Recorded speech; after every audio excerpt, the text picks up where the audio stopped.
We both got to the French Dispatch this weekend, though, Dave. Um, not out in a ton of theaters. I think you said only like 50 or so. Yeah, under 60 theaters, limited release so far for the French Dispatch, from Searchlight. But it did have the highest per theater average, uh, of the pandemic era in terms of art house film. That's kind of been a big, concern in terms of independent movies made for adults not really making any money at all as older audiences are reluctant to return to the box office. And yes, this per theater average was still below that of Isle of Dogs and Grand Budapest, but it was still really impressive compared to for the times we're in. So it's nice to see the early buzz for French Dispatch in terms of people in major cities going to see it. Wes Anderson puts asses in the seats, dude. The theater I was at was absolutely packed. I went on a Friday night to watch it. Um, and I just want to say, Jacob Burns Film Theater Center, in yeah. yeah in Film Center in Pleasantville. Great. They make you show proof of vaccination, everything like that. Just overall good stuff. So appreciated them. Um, this is like the most Wes Anderson film to date for sure. Oh yeah. Like we did a rankings, Wes Anderson film rankings. Check that out on our YouTube page, youtube.com/nostalgia pod. Um, and we went deep into all the movies, but this being an anthology film, it's like he just got to make five different Wes Anderson movies and just stitch them all together. And Yeah. if you don't like Wes Anderson, you're not gonna like this movie very much. And I've seen some people with a little bit of like, all right, this guy's a little too much. So some of those takes are out there. But I thought overall this was a really enjoyable thing, a really enjoyable film. And I think what I really liked about it was the fact that we got three different stories that all engaged me in different ways, and then some short snippets around it. Also, just like it's insane how many people want to work with him. Like Elizabeth Moss is in this and just like has like three lines and Yeah. doesn't Uh, show up the rest of the movie. It's crazy. Saoirse Ronan, uh, who had worked with him before, is barely in this movie. A Yeah, total bit part. Yeah, I mean he insane. has an amazing relationship with talent in terms of getting people to work with him, and that's kind of been the case really since like Rushmore and Tenenbaums. Like he's had this Yeah. reputation. He works with the same people all the time, but he keeps adding to that acting ensemble. You know, Yep. and we know he has the movie he is about to finish filming, Asteroid City, uh, coming up next. And that's another one where you look who's in that cast. And it's like, oh, those people that he only just worked with for the first time recently. They're already coming back. Like he just has his regulars. And now he's making new ones too. So uh, Nuts. Wes Anderson, I believe this is what is 10th film. So yeah, this is the 10th Wes Anderson film, and it's still very Wes Anderson. If you don't like Wes Anderson, it's reasonable to expect that would not change with this because this is him doing all the things he normally does. Mm-hmm. So, and that's why would you want anything else at this point? He's one of the few people that actually has the rope still to do something like this. So he's got to be happy it's still being made. Yeah, and when we talk about like this being uber Wes Anderson, like a tour to this point, I mean, you get the dollhouse stylings, you get the Mm. like diorama, you get the animated parts. Like there's a little bit of everything sewn into this, but I think it all really works and adds to the stories. The one thing I will say, uh, his his storytelling is so fast paced at times, and like Yeah. some of the stories are such like told in such a way where it's like a Russian nesting doll, where it's like a story within a story within a story that like it can be hard to follow at times. I think, especially something like the prison one, Right. private dining room of the police commissioner, can feel a little bit confusing at times Yeah. because There's you like have three levels to that, right? Jeffrey yeah Wright's talking to Liev Schreiber on like a talk show mhm, about the story that he will then be giving to uh, Bill Murray to put in the magazine on top of all right. that. So there's a few levels to that one, no question. Yeah. But I think that's just like a small critique. Otherwise, I thought most of the stuff really worked. Did you enjoy the film as a whole? I did, yeah, and I think to what you're saying though is kind of a key question is because it's an anthology setting, it's all tied, into this greater story. To some people, it might be more up and down. I like that Mhm. story. I don't like that one quite as much, and maybe if one of these stories was blown out to be a full length feature, perhaps that in some world is actually a better film. We don't know how that would be. And because it's Wes and like because everything's so finely colored in terms of character development and everything, you'd have to believe that, yeah, maybe he could have done even more. So, on the other hand, though, his 10th film is almost like four mini films all together somehow. So, I guess I still kind of liked what we got. So, yeah, I think because it's fast paced, because it keeps moving to the next story and you don't know what's happening next, I was still really invested, even if I obviously had a favorite, moment versus something else because, again, it keeps changing. Yeah, I do think it was probably more up and down than some of the films, but I actually didn't mind it so much. I actually think it worked in some sense, and you know, so this has been put on hold for a while. I think it was supposed to come out sometime last summer, right? Yeah, last year, COVID Yeah, delays. may Yep. have even been May, and COVID delays for sure. Um, and I think this was kind of just supposed to be like a little like love letter to the New Yorker, which Yep. obviously I think the French Dispatch in and of itself is just a fictional version of the New Yorker is Right. supposed to be. And an Asteroid City seems like the film that he was really just like focused on. It's his biggest one to date. That's supposed to be like amazing, but what we got, I thought was just really wonderful and charming, and uh, just really like I left just thinking about it a lot. Um, and I gotta say, there are parts that don't work for me. The Owen Wilson begetting, I thought was like whatever, kind of fine. See, I But thought that then was so again, funny though, and oh, even you if it, did? yeah, I thought it was pretty fun, but it's also only Uh, like 2 minutes. It's like barely there, So I was happy to see right. it, watching But him on the bike and all that. yeah, riding around on Wii. Yeah, I thought it was a good introduction, and there were definitely some funny parts. I gotta say, my theater was like really laughing at that part, so maybe it Mhm. just didn't tickle me the same way. But then I really love the first one, the Concrete Masterpiece. Yes. Definitely my favorite of the three. Um, I think it had the funniest moment in it for me when Tilda Swinton is going through the slides and shows the picture of her naked instead of the one Oh, of the that's me. guard. Oh, that's me. This is the wrong slide. And just like lingered on it for a second. Just really, really hilarious. But yeah, I loved the relationship between Del Toro's Moses Rosenthaler, and then Mhm.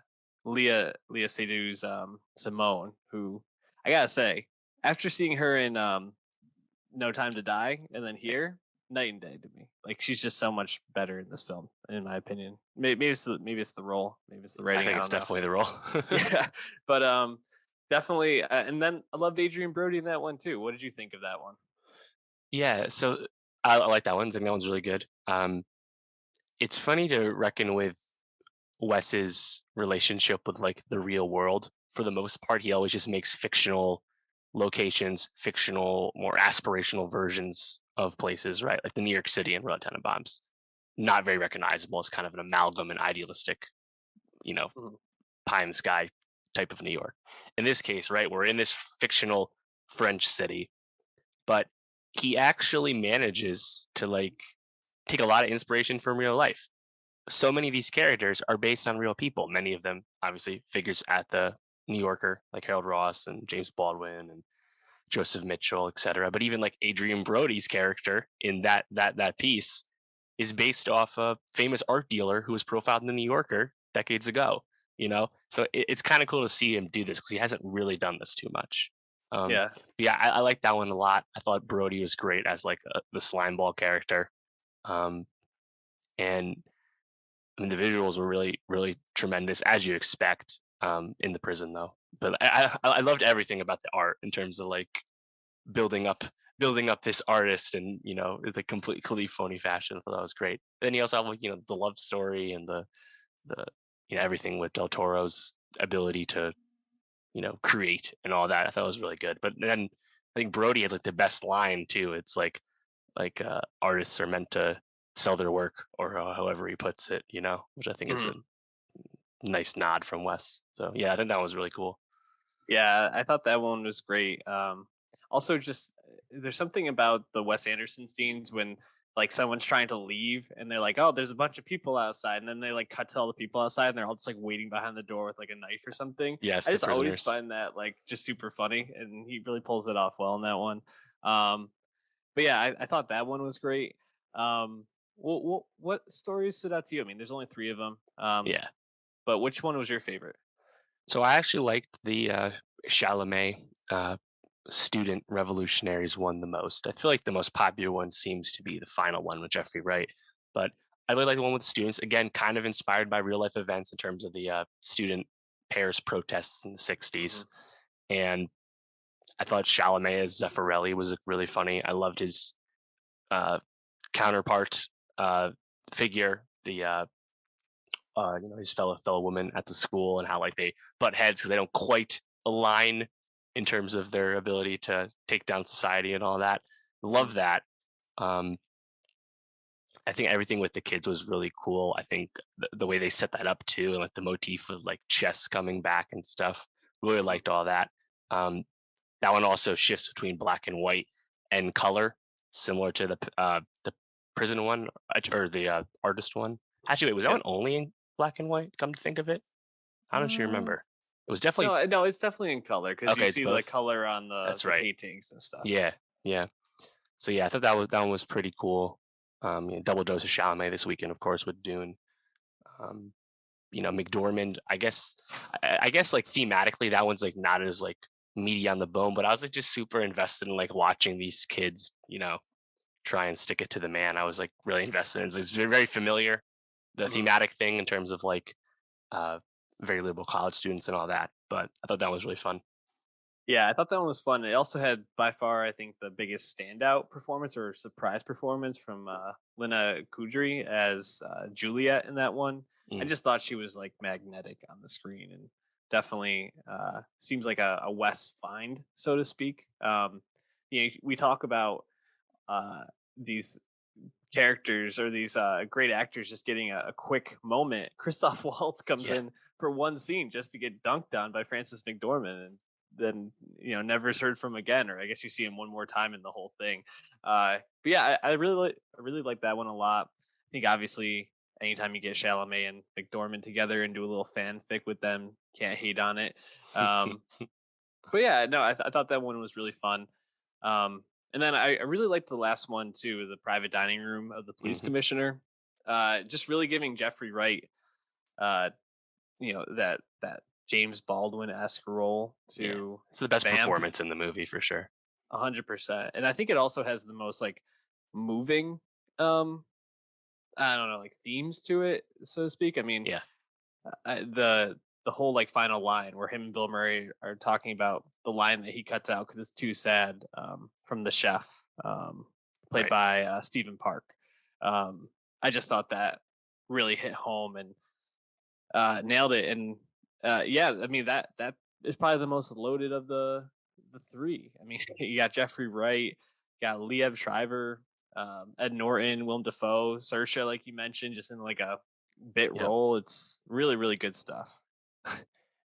I did not like expect this because I didn't remember they were all in the movie, but we kind of have a nice like reunion of major figures in the Daniel Craig Bond verse Hmm. between Jeffrey Wright, Lea Seydoux, and then Matthew Almaric, the villain from Yeah, Quantum of Solace. I know. When I I saw don't him, think I any of them was even like, interacted in the Craig movies, to be honest. I don't know if they share any scenes at all, but they're all obviously major characters. yeah, absolutely. No, that was funny. Um, yeah, I really just thought this was a really nice film, and I liked the ending too. Obviously, Bill Murray's playing Arthur Howitzer. I guess he's the through line to all of it. He shows up in each Yeah, one, talking with the he's the Harold writers. Ross stand-in. Yeah, and when he finally dies, at the end, the way that they all come together, I thought was just a really like nice and poignant way to like end the film. So Yeah, how like they start writing it one yeah, after the other. Really nice. let's write it together, which obviously, a West theme of family that isn't Yeah. actually family, but that you create for yourself or find for yourself comes through. Also, what he does in real life, always writing with his boys, Yeah. Jason Schwartzman and Roman Coppola as well. Um, I I guess the question has to be where does this fall in your West rankings? Yeah, I'd say it's definitely in the middle. Like, I don't think it's Mhm. approaching the top tier, Yeah. which again is fine. It's his 10th film. Not everything can be the best, Right. but I still liked it, you know. I don't really like Darjeeling. This is nowhere near that. So Yeah. that's really Uh, all I cared about, honestly. It's just make another good one. That's good enough for me. yeah. I mean, it's not Tenenbaums. It's not Budapest. Probably Yeah, somewhere in that like B range, right? yeah, I'd say Yeah, if so. you're doing rankings. So And I mean now too, it's all focus is on Asteroid City because the hype is real with that one. All the usual suspects and trademarks apply, but the fact that it's his biggest movie to date, somehow Wes Anderson's getting his biggest budget yet, despite the precarious state of adult dramas these days. You love to see it, so I'm very excited about that, and that might approach the scale of Grand Budapest. We'd like to think. I do just want to say, just looking at the cast here for this Asteroid City, two notable, I guess, yeah, two notable additions: Tom Hanks and Margot Robbie. So, Oh yeah, hell yeah, can't wait Scarlett's to. in it too, right? Yep, Scarlett's in it too. Although she did a voice, I think, for Isle of Dogs, if I'm Right. remembering Yeah, her first correctly. live action one. Also, Maya Hawke in this one. So, mm, Nice. yeah, Oh yeah. definitely excited to see Asteroid City, but go see The French Dispatch. I think you'll at least find it to be a pleasurable and enjoyable watch. So pretty brisk, what, like 2 hours or however long it is, hmm hour I mean, 58. considering how many characters and different plots you encounter, it didn't feel long to me because it was moving at such a fast pace.